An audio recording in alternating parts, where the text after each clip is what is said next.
Yang berikutnya adalah sosial. Bagaimana orang lain mungkin berpikir dan bereaksi. Nah, jadi ini juga yang membuat banyak orang tuh terjebak.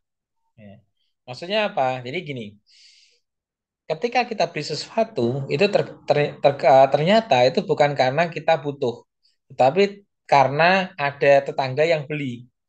Contohnya, ada tetangga ini yang beli TV ya, 30 in. Nah, kita beli yang 45 in. Ada tetangga yang beli 50 in, jadi 60 in dan lain sebagainya. Nah, atau ketika teman-teman itu sudah punya nih eh, tas LV. Nah, itu pun kita pengen juga beli dan lain sebagainya. Jadi beli itu bukan karena kebutuhan, tapi karena gengsi, karena adanya sosial. Bagaimana mereka dipandang. Ya. Dan itu banyak terjadi di kalangan artis-artis itu kan juga seperti itu. Mereka koleksi tas, koleksi sepatu, ya, dan lain sebagainya itu bukan karena mereka butuh. Nah, sepatu kan cukup satu pasang itu sudah cukup untuk dipakai. Coba bayangkan ketika ada orang yang punya sepatu satu lemari mau dipakai semua, itu kan nggak mungkin bisa, kan malah lucu kan. Jadi itu kembali lagi ke situ dan sosial seperti itu. Nah, yang terakhir adalah sensorik, dampak yang tidak diinginkan pada salah satu dari panca indera. Contohnya adalah ketika kita beli HP ternyata membuat radiasi dan menimbulkan mata kurang baik, nah dan lain sebagainya dan lain sebagainya. Itu. Skincare itu juga bahaya loh, Pak.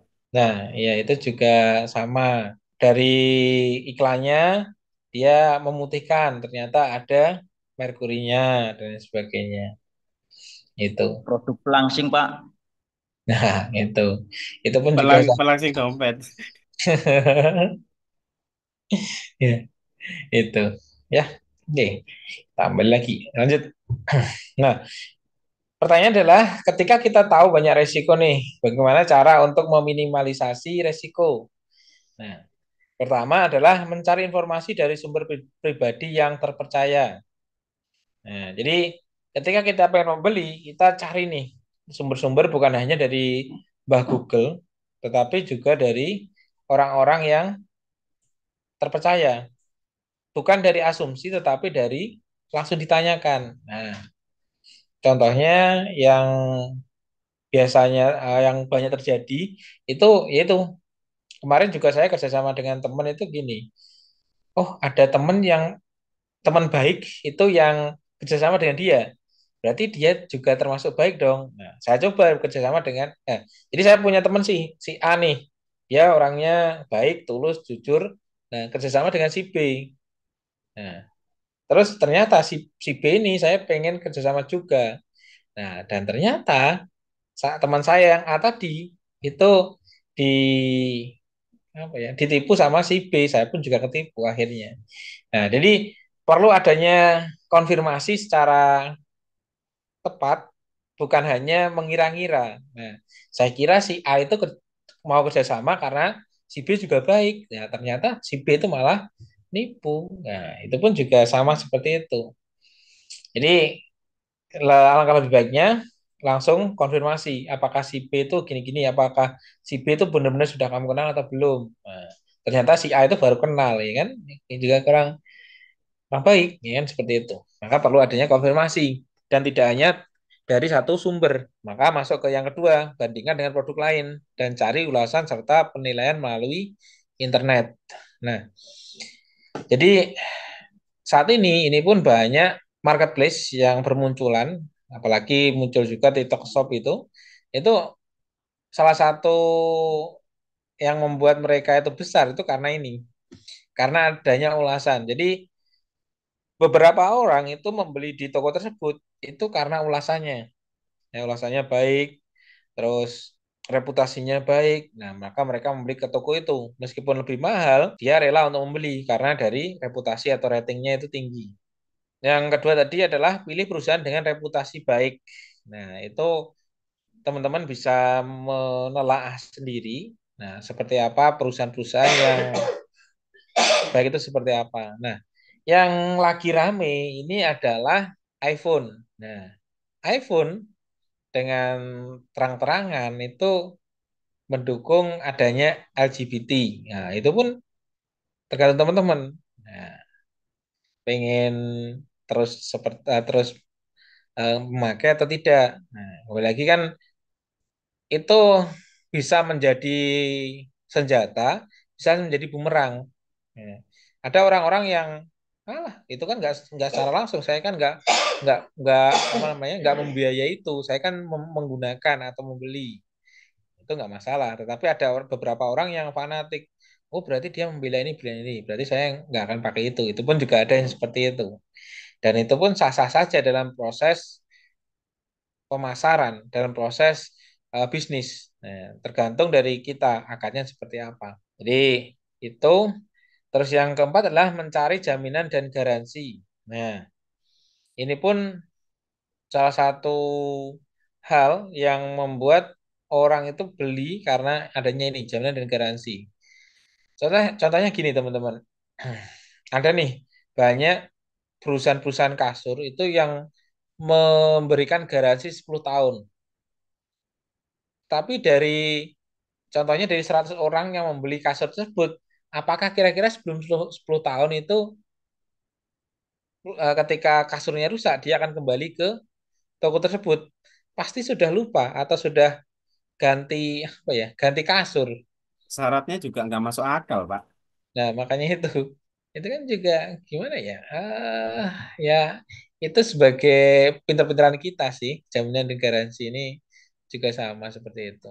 Ada juga yang katanya saya beli laptop di tempat ini ketika rusak di dalam 6 bulan pertama itu bisa di replace nih, bisa diganti baru. Nah, dan ketika sebelum 5 bulan ternyata rusak, terus dikasihkan. Dan apa yang terjadi? Nggak di replace di apa service center. Ini masih dikirim di service center dan lain sebagainya. Sampai 7 bulan baru ya itu tadi. Ternyata hanya di service, nggak diganti baru. Itu pun juga ada yang seperti itu. Jadi makanya itu ya kita pintar-pintar harus memilih toko dan juga produk yang sesuai dengan kebutuhan kita. Yang berikutnya adalah coba fasilitas uji coba. Nah, ini pun bisa dilakukan, teman-teman. Ada di produk-produk elektronik, itu juga ada displaynya yang bisa dicoba. Kalau sepeda motor ataupun mobil itu kan juga bisa dicoba juga dulu, itu bisa Test drive, Pak. test drive, itu juga bisa, ya kan? Seperti itu. Jadi lebih baik ribet di awal daripada ribet pada saat ketika kita sudah punya. Ada beberapa orang kan yang tidak mau repot di awal. Nah, tapi ya itu tadi. Ada beberapa orang yang pengennya itu murah, ya, tapi ya itu tadi di belakangnya ternyata banyak perbaikan-perbaikan dan lain sebagainya. Yang terakhir adalah konsultasi dengan karyawan yang berpengetahuan tentang layanan yang bagus. Nah, kalau biasanya sih kalau kita tanya di karyawan itu ya diarahkan yang harganya lumayan tinggi kan gitu.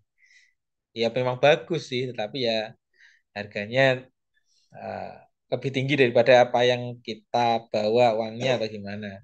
Karena pengalaman itu juga gitu, mau beli kulkas, ya kan, mau beli mesin cuci, nah, mesin cuci, ya gitu.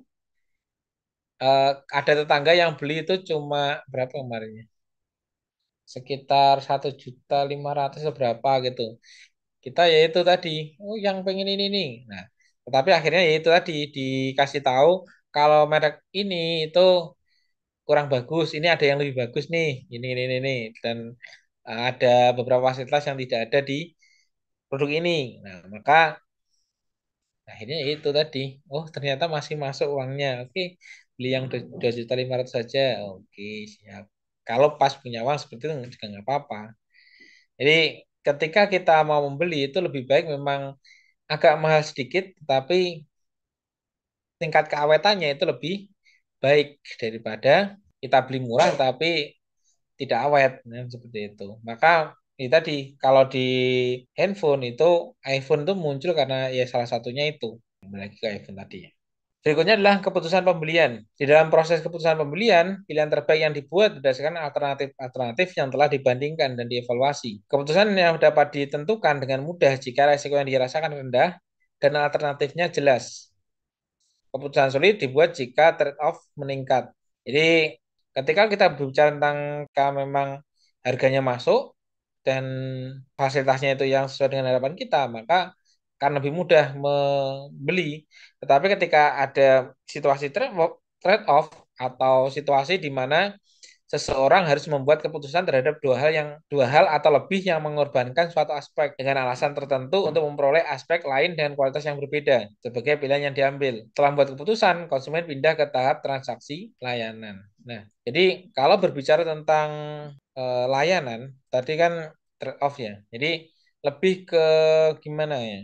Contohnya rumah. Nah, contohnya rumah. Ini ada rumah yang sama-sama tipe 36, tetapi tempatnya ada yang di tengah kota, di pinggir kota, atau agak jauh dari kota.